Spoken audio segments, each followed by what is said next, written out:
प्यार कके हमरा संगे देख के जालू धोखा भइल का कसूर हमसे बोलल भर रेखा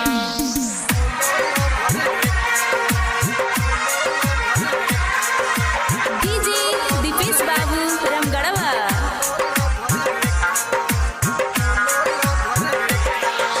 प्यार कके हमरा संगे देख के जालू धोखा भइल का कसूर हमसे बोलल भर रेखा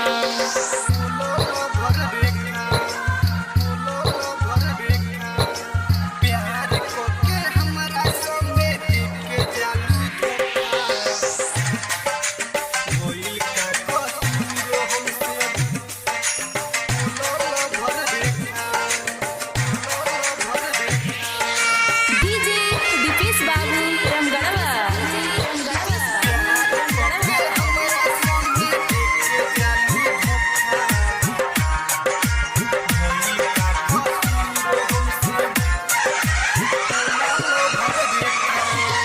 डीजे दीपेश बाबू रामगढ़वा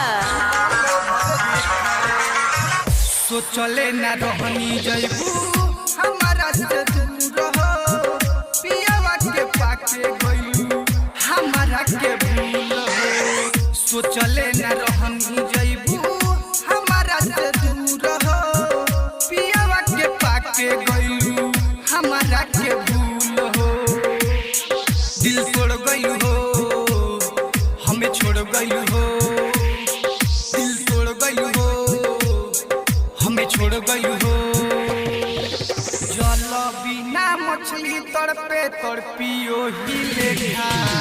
भइल का कसूर हमसे बोलल भर रेखा प्यार कके हमरा संगे देख के जालू धोखा भइल का कसूर हमसे बोलल भर रेखा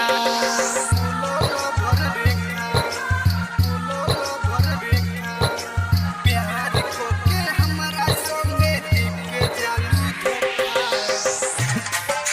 भइल का कसूर हमसे बोलल भर रेखा डीजे दीपेश बाबू रामगढ़वा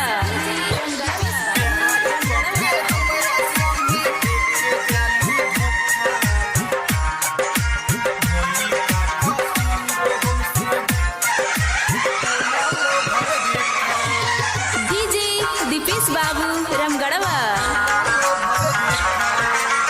रोस भोज भारती तोहके कोई के याद हो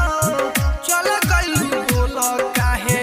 पर धुम के साथ हो रोस भोज भारती कोई के तोहरा के याद हो